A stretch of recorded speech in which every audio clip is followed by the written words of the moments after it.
and a very warm welcome to yet another interesting edition of the program CAC Weekly, a weekly program that keeps you abreast on the activities and achievements of the Corporate Affairs Commission. I am Amina Jibril. In continuation of our efforts to dissect the CAMA 2020, its implementation and impact on businesses, we shall today take a look at its set objectives and some key innovations in the landmark law. But we will be right back after this break. Do stay with us.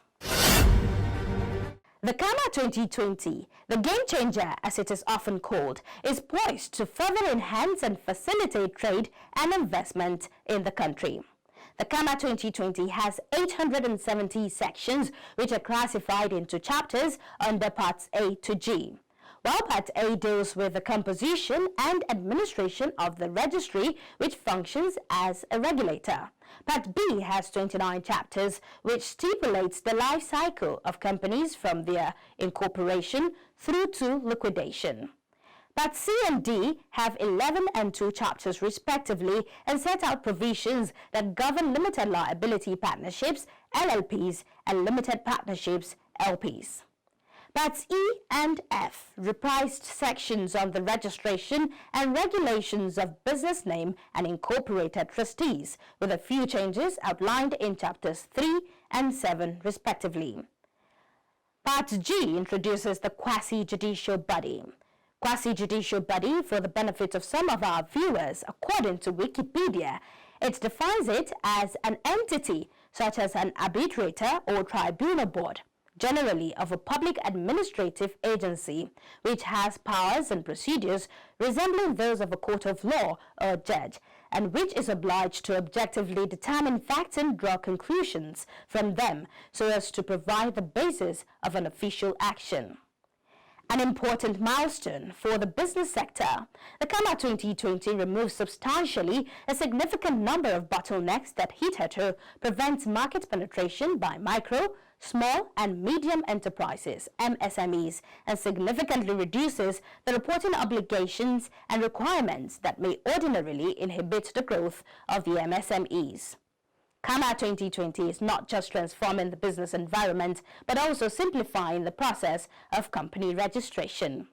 In a chat with CAC Weekly, Mr. Justin Medea, Director Commission Secretariat, sheds more light on some of these changes, which include issued share capital, which replaces authorized share capital, separation of the office of the Chief Executive Officer, CEO, and that of the Chairman for Public Liability Companies, PLCs, as well as the threshold of a small company, among others. Let's understand the objectives of CAMA 2020. First of all, we will notice that before the repeal and reenactment of CAMA 2020, the previous law was operated for about 30 years. It was obvious that most of its provisions became obsolete. So there was a need to actually review it, to bring it in tune with the current realities, particularly the demand of the global community. That is one. Two, there was also the need to make things easier for the business community. So these two broad objectives were what drove the repeal and the enactment of CAMA 2020. Okay. Tell us some of the changes that the CAMA 2020 provided, especially in limited liability companies. Well, there were several changes, broadly over 200 of them. Which we may not be able to talk about them in this short Maybe you period. just pick the most significant ones. Yes. Yeah. So let me first of all say that the first one that we will notice is one, in an attempt to make the business environment much more easier, particularly for sole proprietorship. It introduced the concept of what we call one-man company. So before now, you required a minimum of 2 persons to register a limited liability company. But on accent to the CAMA 2020, it now became possible for one person to register a private company. So that was one great innovation that was introduced from the perspective of a limited liability company. Okay. Then another one that we also saw was the reform that was introduced into the requirement for the registration of company limited by guarantee. Okay. Before now, you required the consent of the Attorney General to register a limited liability company. There were challenges with that requirement because it took quite a lot of time sometimes before that access is given by the Honorable Attorney General. When that one is done, the Commission can now, based on the publication, register a limited liability company. So it's like it gave promoters of such companies an option if the Attorney General does not act within the 30 days specified by law. The third one is that we also note that the Act replaced the concept of what we call authorized share capital with issued share capital. Okay. And apart from that, it also reviewed upward the hitherto what we call a minimum threshold for capital requirements. Okay. Before now, the prescribed minimum share capital for private companies was 10,000 naira. For public limited liability company, it was 500,000 naira. But going forward, apart from replacing nominal share capital with issued share capital, private companies would be required to have a minimum share capital, of 100,000 naira. Okay. And so with 100,000 naira, you're good to go. Yeah, for private companies. For private companies, okay. But for public, it's a minimum of 2 million naira. Okay. So that is the one that was introduced with respect to issue of share capital. Okay. Then we also note that before the Act, there was a compulsory requirement for company seal for all limited liability companies. But going forward now, the issue of seal has been made optional for all classes of companies. All classes, including the PLCs? Including the PLCs. Okay. Yes. Okay. Then apart from that, we also noted that the Act tried to simplify things for company. So it made the requirement for company secretaries optional for small companies. Before now, every company, whether private, whether public, whether big or small, were required to have a company secretary. But going forward, only companies other than small companies will be required to have a company secretary. Help us understand persons with significant control, when it comes to companies generally. Okay. Well, persons with significant control refers to actual persons that have what we call controlling interest in a registered entity.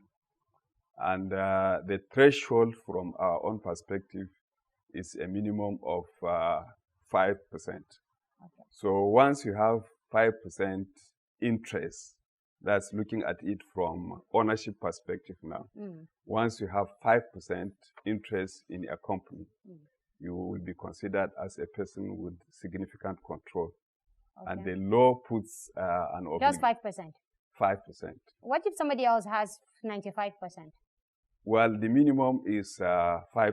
Okay, so once I have 5%. Once you have more than that, you are also a person with significant control. That's not the only criteria, but that's the criteria from ownership perspective. Okay. So once you have 5%, the law places an obligation on you to give to within 7 days give the company a notice that you are a person with significant control. Okay.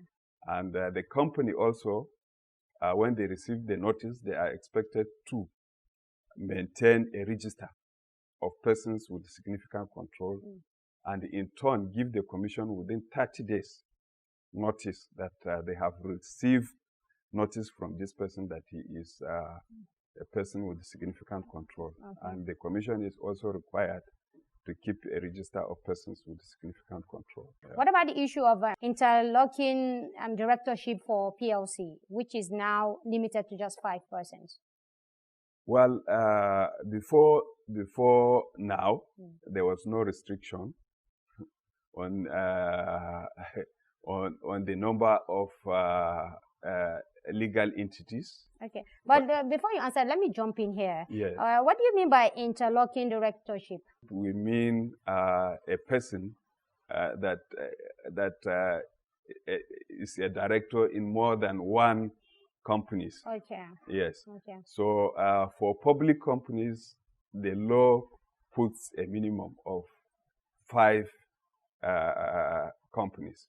So if after the commencement of the act, you are a director in more than 5 public limited liability companies, then over a period you are required to disengage from the other ones and maintain only 5.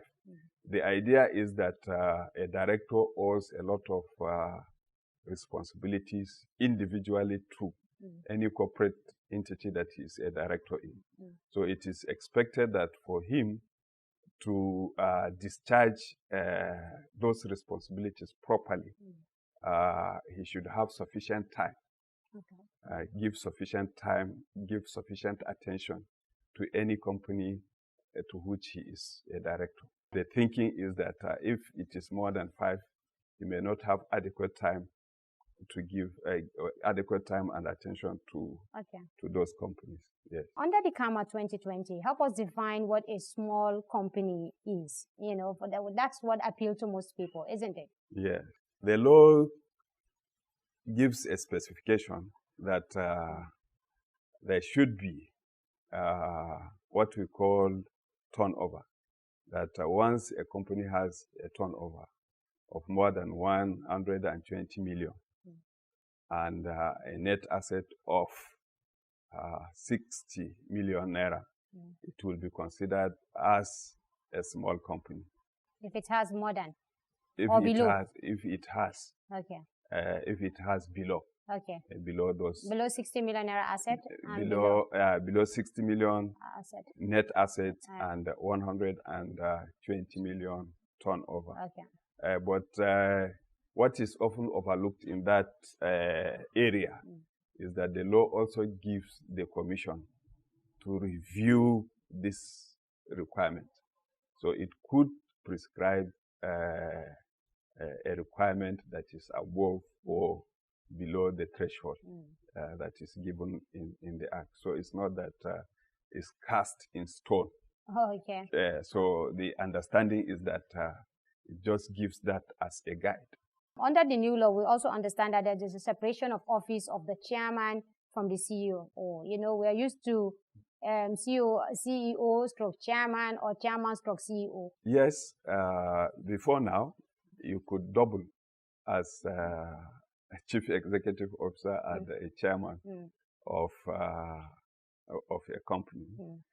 But going forward, because of the requirement of checks and balances, it was thought that it is wise that those offices should be separated so that the chairman could act as a check on the activities of the CEO. Of the CEO. What if it's a one-man company? I'm the only owner of the companies. I can double as a CEO and chairman, can't I? If it's a one-man company. Yes, for one-man company, there might not be an issue with that. There might not be, or there's no issue. Under this new law. Under this new law, the requirement of separation doesn't apply. It doesn't apply to a one-man company. To a one-man company. Okay. Yes. But for a PLC, it does apply. But for a PLC, yes. Okay. So for PLC companies, there's not going to be chairman stroke CEO. No. There's going to be the office of the chairman and office of the CEO. The CEO. And you said the office of the chairman is supposed to checkmate the activities of the CEO. That's what it should be. Help us understand, what does all of this mean for the business environment? When we look at the Act broadly, it tries to simplify things for those that are into day-to-day management of companies. So the Act seeks to simplify compliance procedure for all class of entities. Then apart from that, it also tries to improve corporate governance for the companies generally. So there are additional disclosure requirements, part of which we have already mentioned. Then there is also an attempt to actually bring the level of company law and practice in the country to par with what obtains in the global community. So that basically is what CAMA seeks to attain. And we can say without fear of contradiction that it has largely achieved those objectives. How flexible is CAMA 2020? It's flexible in the sense that especially in the area of sanctions. It gave the Commission the power not only to prescribe fees, but penalties as well. And it sought to do that in a different way, because under the old regime, penalties were codified or were put in the body of the Act. So what that meant is that you cannot alter the penalties and the fines without amending the law. But what this one did was that it gave the Commission and the Minister the power to not only fix fees for services, but to also prescribe penalties and fines that will even be administered by the court.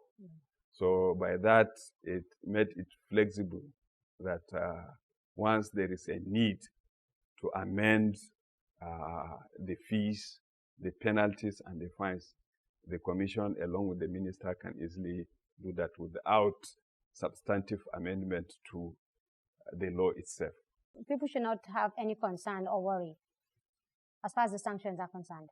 There is no need to worry about the sanctions, because the law has simplified compliance procedure. Okay. And the only person that may be afraid is the person that deliberately violates the provisions of the law, because it has simplified things. So the expectation is that people will now have it easy, and there will be less reason to not to comply with the requirements of the Act. But also, we need to say that the penalties need to be balanced to discourage. So the penalties are not balanced now? The penalties before, because what we said before was that they were contained in the Act.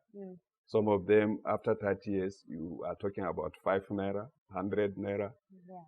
So, but now it has been reviewed to take care of current realities.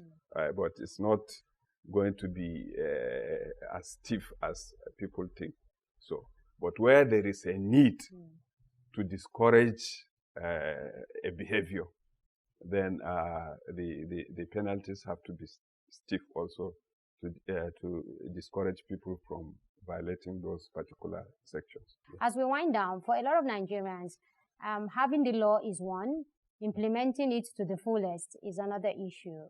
And we have issues in this country when it comes to implementation. So what kind of implementation are we going to see with the CAMA 2020?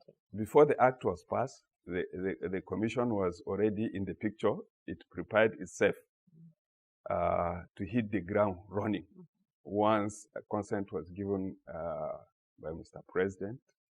So there was a draft regulation that was prepared. The draft regulation was exposed to members of the public for comments, and the comments was received. And the commission has reviewed the initial draft in line with the suggestions that were made from the general public.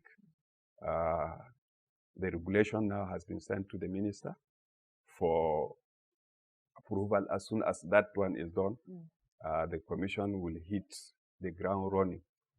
And that is not all. What we have noted is that the new CAMA also requires a complementary ICT facilities that will drive it. So the commission has been working assiduously to ensure that the ICT requirements are put in place so that we roll both of them, both the regulations and the ICT facilities, we roll them out at the same time. So that the general public for which the law is meant will have a seamless interaction with the commission. All right. Yeah. Mr. Justin Nadia, Director, Board Secretary at Corporate Affairs Commission, thank you very much indeed for your time. Thank you. It's a pleasure to be here. The Common Allied Matters Act 2020 is one of the very aggressive attempts by government to properly bring the business sector into focus. Having realized that incorporation and management of company is the first step towards investment in any country, that simplify the process and make it very easy for small businesses. Take for example now, if your turnover is less than 25 million, you don't have to do audit. And so if your company has not started business, you don't also need to file an audit before the corporate affairs. These were major bottlenecks that affected access to business for small businesses. So it's a welcome development. And the way it has also been made, there's also room for limited partnerships. Now, where if you have a partnership, you can have it just like a limited liability company. Unless you want to raise funds, then you need to now register as a limited liability. And you also have situations, one of the biggest problems for us, at the end that you want to form a company, you need to have a partner. But now you are allowed to form, if it's a private company, as an individual. So this confidentiality that normally comes with ownership and this thing now has been minimized now. So there's a legal process where you can form company as an individual. So there are several other things that were incorporated, which have made it a lot easier. At NACIMA, we fully embrace it, we are part of it, and we are ready to partner. And this is where we draw the curtain on this week's edition of the program, CAC Weekly. We do hope you enjoyed watching. For comments and inquiries, please take advantage of our social media handles and our helplines. On Twitter, it is at CAC Nigeria 1. On Instagram and Facebook, it is Corporate Affairs Commission.